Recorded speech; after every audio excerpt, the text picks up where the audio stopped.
I thought it'd be quite a nice little fun challenge. Just kick, snare and hi-hat, and I thought, yeah, okay, less drums makes it a bit simpler. I had the camera and everything there to record. I didn't have any like mic setups, it was literally just, you know, my iPhone just stuck, you know, on a mic stand with like a bit of cloth just to hold it steady. Thought, well, you know, I can just keep having a go until something sounds good. And eventually it did.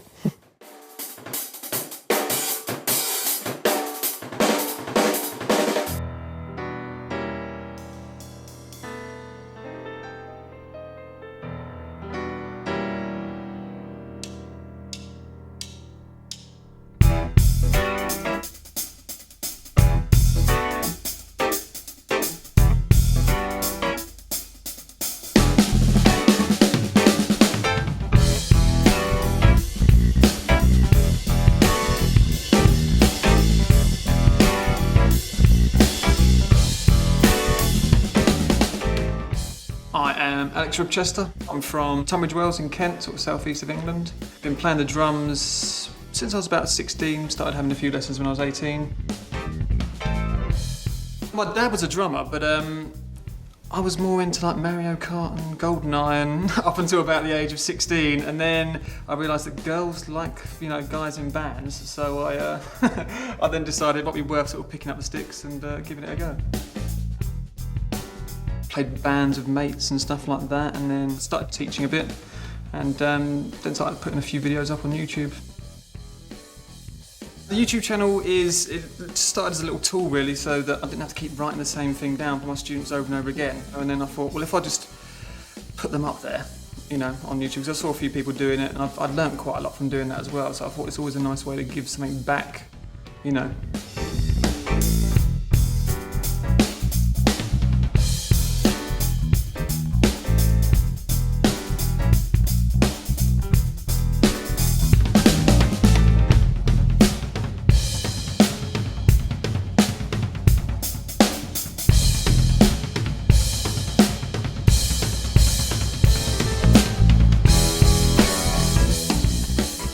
You know, I knew it was a prestigious studio, I just didn't know what to expect what it looked like, so I literally walked straight past the door, which was like this huge, grand sort of building. I was like, no, that looks like a library, I'll keep going past that, and then ended up around the back of some bus depot, and then sort of thought, well, I better poke my head in and find out, you know, where this studio is. And he's like, no, this is it. I was like, it's nice, I really like it. So instantly it was quite humbling walking through the doors, and then sort of came into the room, and obviously all the other drummers are there, and you know, they all seem so relaxed. And I came in, I'm like, bit nervous.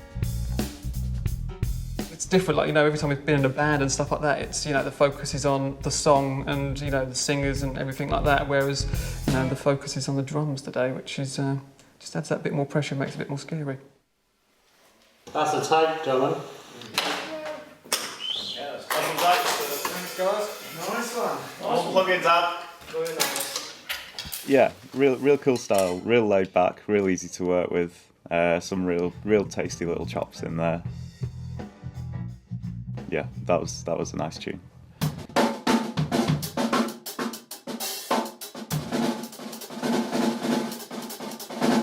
My name's Dominic. I'm from Harpenden, which is a lovely little town in a little shire called Hertfordshire. Hertfordshire. Sorry.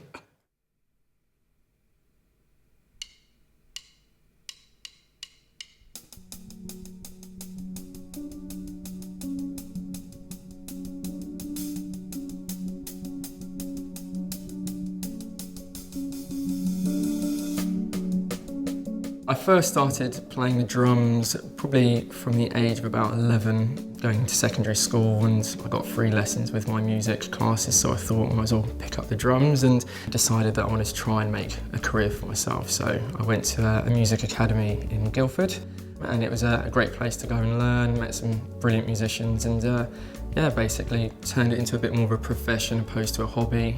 And about 21 years old, and I was kind of at, I'd say, more at the peak of my playing.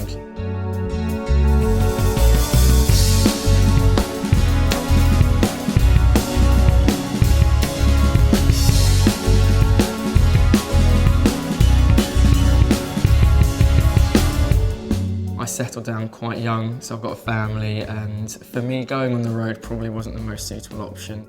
At the moment now I'm a young dad, so I play more on the side of things. It's not kind of my full-time job, but I still try to play wherever I can. So I prefer to see my drumming as something I do on the side to keep me kind of fresh and, you know, have a bit more to me than my mundane 9-to-5 office job.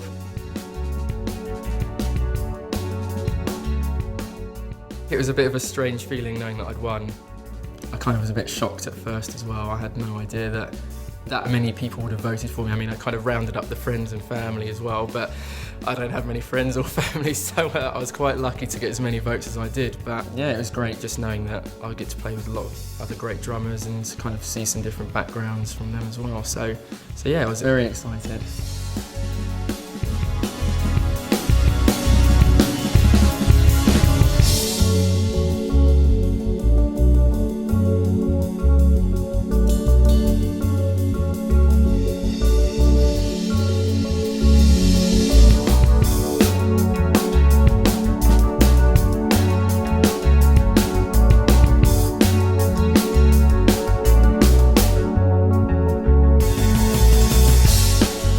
I think drum off has been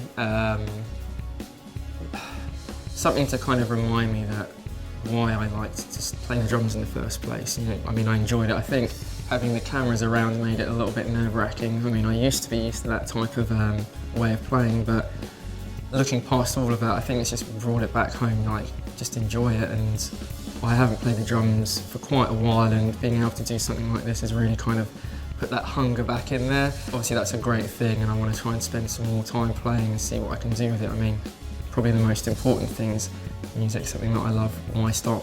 I should just keep going.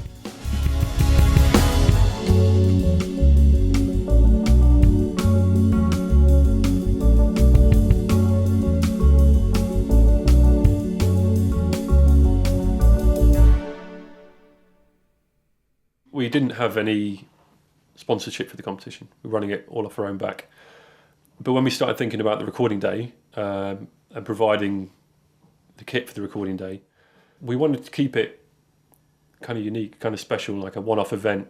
And one of the three of us had the idea to try and get a custom drum kit sorted for the day. We spoke to a few different companies, and in the end, as soon as I'd spoken to Russ at Humdrums, I knew that this was the guy to get involved.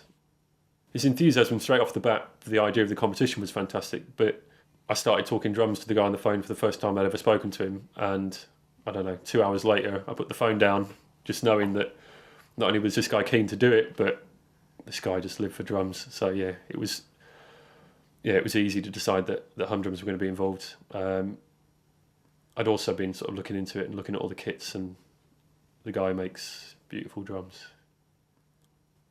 You could kind of tell just by talking to him, he was already sort of plotting this drum kit he was going to make and what finish he was going to put on it to make it suitable for us. And yeah, giving a guy like that free rein, you knew you were going to get something pretty interesting.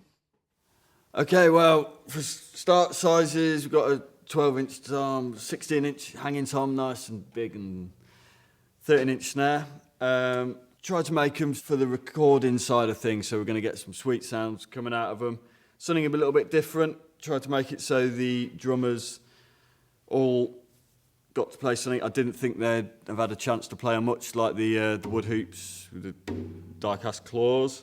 Tried to make this, you know, just something that was going to feel right to them, but it also is a little bit different from what they got at home. So we've gone full mahogany on the rack tom, floor tom, and then the bass drum is a mahogany and birch mix to give it that punch. Some cymbals. I like the round ones. Yeah, aside from just building the drum kit for us, Russ also came down on the recording day. It was brilliant. He's a good lad, and yeah, he spent the whole day chatting drums like everybody else down there, so he blended in perfectly. For the drummers individually, he teched for them. He set up the drums for them. He got them all nicely aligned, made sure they were comfortable behind the kit, which is something most of them aren't used to, but it was a real nice little treat. He's taken the mick probably to just put them at ease and getting everything settled down and creating a really nice vibe in the live room. And yeah, it was brilliant to have him there on the day.